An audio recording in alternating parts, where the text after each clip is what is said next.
Hello, मेरा नाम सौरभ चौधरी है। मैं देहरादून से बिलॉन्ग करता हूँ और मेरा हेयर लॉस काफ़ी हो रहा था, जिस कारण मुझे अपना हेयर ट्रांसप्लांट कराने की इच्छा हुई और इसी दौरान मुझे क्यूएसटी क्लिनिक के बारे में जानकारी मिली यूट्यूब के माध्यम से। मैंने वहाँ से काफ़ी रिसर्च की, जानकारी प्राप्त की। उसके बाद मैंने क्यूएसटी क्लिनिक को कांटेक्ट किया और फिर मैं यहाँ आया। यहाँ आने के बाद मेरी सर्जरी डिसाइड की गई कि किस दिन प्लान किया जाएगा। तो वो मेरी सर्जरी जो हुई वो 6 दिसंबर को मेरी सर्जरी सक्सेसफुली 5 बजे तक कंप्लीट हो गई। सुबह 8 बजे से शाम 5 बजे तक कंप्लीट हो गई। उसके बाद आज मुझे 1 महीना हो चुका है और जैसा आप देख सकते हैं कि मेरा शेडिंग फेस चल रहा है और इस एरिया में मेरे बाल लगाए गए थे। 2800 ग्राफ्ट मेरे लगाए गए हैं यहाँ फ्रंट में।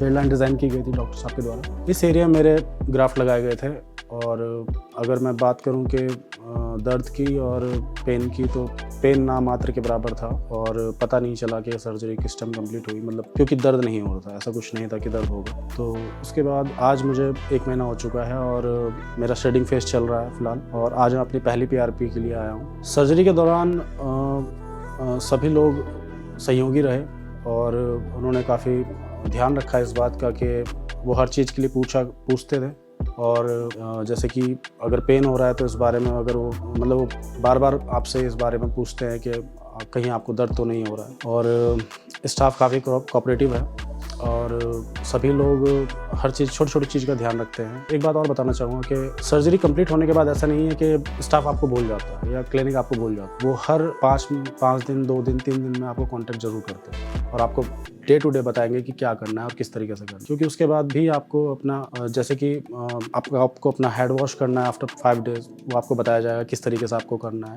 क्या इस्तेमाल करना है। तो इंटायर सभी चीज़ों को अगर मैं देख के अगर बात करूँ कि इन सर्जरी और आफ्टर सर्जरी क्या रहा, तो सर्जरी जब हुई तो उसमें एक सबसे बड़ी जो चीज़ है पेन, वो नहीं होती भी है तो बहुत माइनर होती है और वो उसके लिए भी फिर एनेस्थीसिया वगैरह दे दिया जाता है, वो नहीं पता चलता। उसके बाद आफ्टर सर्जरी आपको ध्यान रखना है 5 दिन और उसके बाद शेडिंग फेस आपका स्टार्ट हो जाएगा 15 दिन में। सर्जरी मेरी 5 बजे कंप्लीट हो गई थी और 5 बजे के बाद मुझे रिलीज़ कर दिया गया था और जैसे कि मैं देहरादून से बिलोंग करता हूँ तो मुझे वापस देहरादून जाना था। मैं यहाँ स्टे नहीं कर सकता था क्योंकि मुझे कुछ खाना जो डाइट बताई गई थी वो होममेड फूड होना चाहिए था, बहुत ही लाइट फूड मुझे खाना था।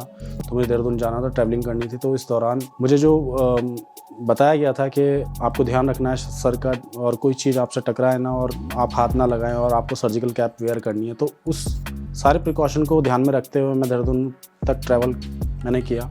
हालांकि ऐसी कोई दिक्कत हुई नहीं, ऐसी कोई प्रॉब्लम होती नहीं है क्योंकि जनरली आप ध्यान रखते ही हैं जब आपके साथ कुछ ऐसी, जो आप किसी सर्जरी से गुजर रहे हैं। तो मैं बताना चाहूँगा कि मुझे जो बताया गया था कि आफ्टर सर्जरी जो मुझे ध्यान रखना है, वो ध्यान रखने वाली बात बताई गई थी कि एक सलाइन वाटर होता है जो दिया जाता है, जिसके अंतर्गत आपको हर 2 घंटे के अंदर आपको उसका छिड़काव अपने सर के ऊपर करना है। पहली चीज़ तो ये थी। दूसरी चीज़ ये थी, कुछ मेडिसिन प्रेफर की जाती है पेन की और कुछ अदर मेडिसिन होती हैं जो सर्जरी से रिगार्डिंग होते हैं ताकि आपके वाउंड जल्दी हील हो जाए, तो वो आपको लेनी पड़ती हैं। ज़्यादा 5 दिन की दवाइयाँ होती हैं। 5 दिन बाद आप अपनी दवाइयाँ बंद कर सकते हैं, नहीं खाए। उसके बाद वो होती ही 5 दिन की हैं। 5 दिन तक मैंने अपनी दवाइयाँ पूरी कंप्लीट की। पेन की दवाइयाँ थोड़ी ज़्यादा दी जाती है लेकिन मुझे ऐसा कोई पेन हुआ नहीं, तो मैंने केवल 5 दिन या 6 दिन ही पेन की दवाई खाई। उसके बाद मैंने कोई दवाई खाई नहीं और सलाइन वाटर मैंने रेगुलर यूज़ करा जैसे मुझे बताया गया था। उसके बाद आपको 5 दिन बाद आपको आपका हेड वॉश करने के लिए बोला जाता है, जिसके अंतर्गत आपको जॉनसन बेबी साबुन, जॉनसन बेबी शैम्पू यूज़ करना पड़ता है और आपको बहुत जेंटली आपका अपना sir with look warm water या जैसे गुनगुने पानी के साथ आप अपना सर रब करेंगे, जिसमें आपके क्लॉथ्स रिमूव हो जाने चाहिए 10 दिन के अंतर्गत। तो मेरे ठीक 10 दिन के अंतर्गत मेरे जितने ब्लड क्लॉथ्स सब रिमूव हो गए थे और मुझे अपना जो मेरी हेयर लाइन थी और जो मेरे हेयर्स लगाए गए थे छोटे छोटे, वो दिखाई देने लगे थे। उसके बाद आज मैं यहाँ उपस्थित हुआ हूँ PRP के लिए। एक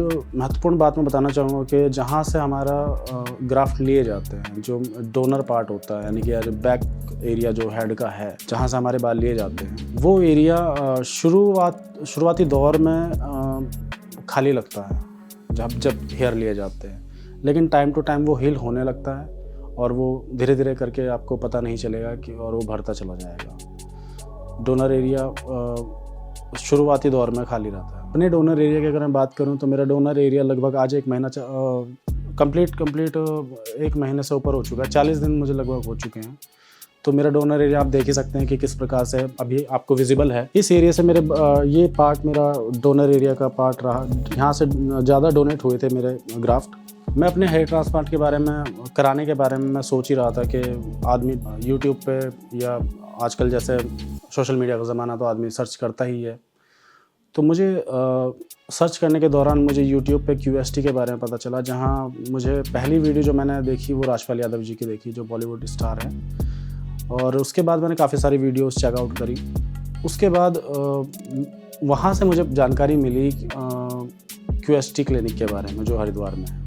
और मेरी जो जर्नी रही QST के साथ वो काफ़ी अच्छी जर्नी रही है अभी तक। अभी और रिज़ल्ट मेरा आना बाकी है, अभी तो स्टार्टिंग है, शेडिंग फेज से स्टार्ट हुआ है।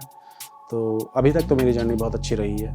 और उन लोगों के लिए मैं कहना चाहूँगा जो लोग अपनी हेयर ट्रांसप्लांट कराना चाहते हैं, आप बेशक आप अपना हेयर ट्रांसप्लांट QST क्लिनिक से करा सकते हैं।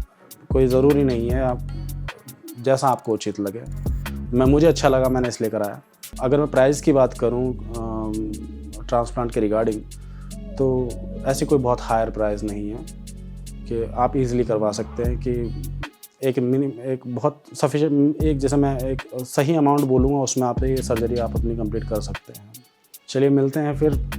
मैं आज अपनी फर्स्ट PRP के लिए आया हूँ। आगे फिर हम अपनी जर्नी कंटिन्यू रखेंगे। जैसे जैसे मेरा रिज़ल्ट आएगा मैं आपको जानकारी और जो भी इन्फॉर्मेशन होगी मैं आपको शेयर करता रहूँगा। और मैं भी क्वाइट एंथुसियास्टिक हूँ अपने रिज़ल्ट को लेके। जल्दी ही मिलेंगे नेक्स्ट ग्रोथ के साथ। और थैंक यू QST।